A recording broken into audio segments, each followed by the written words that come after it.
आज कलम का वजन उठा रहे हो, कल पत्थर का वजन नहीं उठाना पड़ेगा। यहाँ पे अच्छा लगता है पढ़ने में। आज की नारी हर चुनौती का सामना बड़े ही साहस व सकारात्मक सोच के साथ कर रही हैं। चाहे परेशानियां व उलझन कितनी ही बड़ी क्यों न हो, ये मेहनत व कोशिशों का लंबा सफर तय करने से कभी भी पीछे नहीं हटती।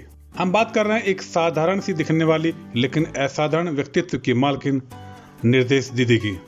सावित्रीबाई फूले को अपना आदर्श मानने वाले निर्देश दीदी ने सावित्रीबाई फूले की शिक्षा क्रांति की मसाल को कसकर अपने हाथों में पकड़ रखी है। निर्देश दीदी का मानना है कि बेहतर शिक्षा सभी के लिए जीवन में आगे बढ़ने और सफलता प्राप्त करने के लिए बहुत ही आवश्यक है। गौरतलब है कि देश की राजधानी दिल्ली की अलग अलग सीमाओं पर पिछले कई महीनों से नए कृषि कानूनों के खिलाफ किसानों के अलावा दूसरे लोग भी विरोध प्रदर्शन कर रहे हैं। यहाँ बहुत सारे किसान और दूसरे लोग ऐसे भी हैं जो परिवार सहित धरने पर हैं। निर्देश दीदी ने यहाँ माता सावित्रीबाई फूले पाठशाला के तहत किसान, गरीब व असहाय परिवारों के बच्चों को मुफ्त शिक्षा देने की जिम्मेदारी अपने कंधों पर उठा रखी है। हमें लग रहा था कि बच्चों की पढ़ाई और किसानों की लड़ाई दोनों साथ चलनी चाहिए, और दोनों साथ चलने के लिए ज़रूरी था कि यहाँ पर व्यवस्था की जाए स्कूल की।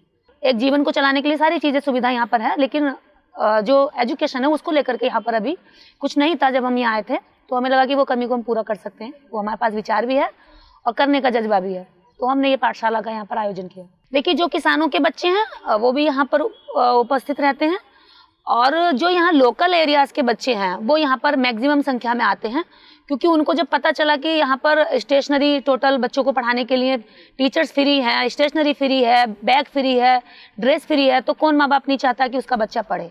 सब चाहते हैं कि चाहे गरीब हो या अमीर हो, सब चाहते हैं कि हमारे बच्चे को शिक्षा मिले, अच्छी एजुकेशन मिले और वो आगे बढ़े। तो यहाँ पर एडमिशन बढ़ने लगे, और जब हम लोग पढ़ा रहे थे तो हमारे जो साथी हैं उन्होंने कहा कि जब हम इतने बच्चों को पढ़ा सकते हैं तो यहाँ कूड़ा बीनने वाले बहुत सारे बच्चे तादाद में आते थे। हमें लगा कि एजुकेशन की ज़रूरत तो इनको भी है।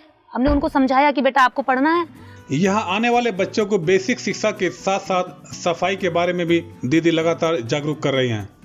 माता सावित्रीबाई फूले पाठशाला में वो बच्चे भी पढ़ने आते हैं जो स्लम में रहते हैं और यहाँ आकर बोतल, कूड़ा आदि बीनते थे, परंतु आज उनके हाथों में कूड़ा नहीं बल्कि किताब और कलम है, जिसे देखकर बच्चे बहुत खुश हैं और बताते हैं।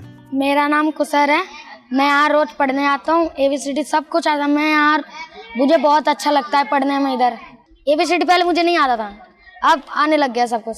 यहाँ हमारे दोस्त हैं, उसी दिन लाए थे, हमें बोले थे कि वहाँ पढ़ाई होता है, चलो मेरे साथ, हम भी पढ़ेंगे, तो इसने लाया हमारे दोस्त। मुझे यहाँ पे ऐसे घूमने भी आता था ना, तो मैंने कहा ऊपर ट्यूशन चलेगा पढ़ने, तो इसने बोला कि नहीं तू झूठ करा है, तो मैंने एक दिन इसे लेके आया था, तो उस दिन से पढ़ने आ रहा है। यहाँ पे ABCD यही सब सीखा, ABCD ऐसे नार मात्रा ये सब 1 2 ऐसे वाले में। माता सावित्रीबाई फूले पाठशाला के संचालक देव कुमार बच्चों को पढ़ाने के साथ साथ उन्हें पढ़ाई के प्रति लगातार जागरूक भी कर रहे हैं। देव कुमार ने हमें इस पाठशाला की योजना और संचालन के बारे में विस्तार से बताया।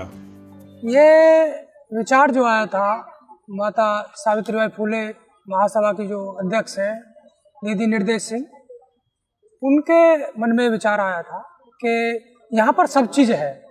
यहाँ पे लंगर है और खाने की पूरी व्यवस्था थी, मेडिकल है, पानी है और बाकी सभी चीज़ें थी ज़रूरत की, लेकिन यहाँ एक कमी थी।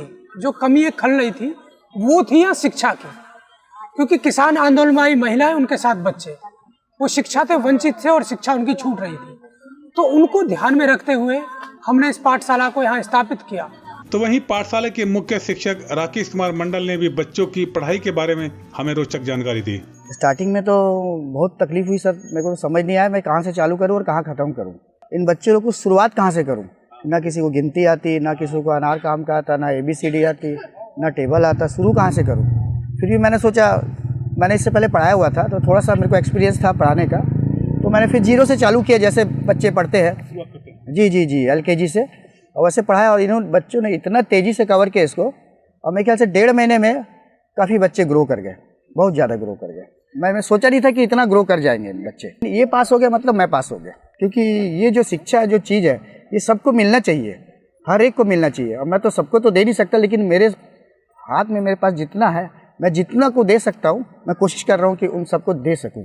बच्चों के पास जो चीज़ें नहीं थी जैसे ब्रश, जूते, ड्रेस आदि, वह भी उन्हें पाठशाला के द्वारा प्रोवाइड कराई गई हैं। निर्देश दीदी को स्वयं ही बच्चों को पढ़ाना अच्छा लगता है। बच्चों के साथ खेलना, बच्चों को अपने हाथों से खिलाना निर्देश दीदी की आदतों में शुमार है।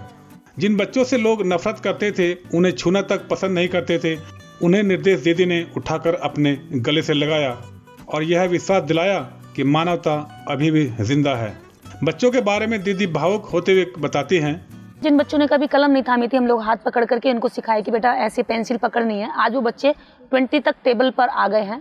मुझे लगता है कि हम अपने बच्चों को जबरन स्कूल भेजते हैं, तैयार करते हैं और बहुत सारे लालच देते हैं कि बेटा आपको स्कूल जाना है। वो बहाने करता है, पेट में दर्द है, और कई कई साल लग जाते हैं बच्चों को उस लेवल पर आने के लिए जिन बच्चों ने जो 2 महीने में 3 महीने में सीख लिया। बच्चों को जब हम लोगों ने प्यार से बिठाया, गले लगाया, सिखाया, तो मुझे लगा कि उन बच्चों के अंदर जो निगेटिविटी थी सोसाइटी के प्रति, वो धुल गई, वो खत्म हुई।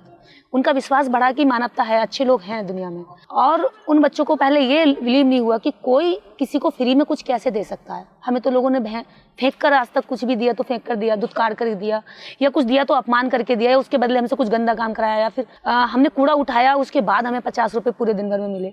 तो मुझे लगा कि इन बच्चों के लिए अगर हम कुछ कर रहे हैं तो ये सबसे बड़ी बात है। उनमें पहली तो ये चीज़ कि मानवता के प्रति, इंसानियत के प्रति उनके अंदर विश्वास मजबूत हुआ कि लोग ऐसे भी होते हैं जो बिना कुछ लिए कुछ दे सकते हैं। शिक्षा हमें आत्मविश्वास विकसित करने के साथ साथ हमारे व्यक्तित्व का भी निर्माण करती है।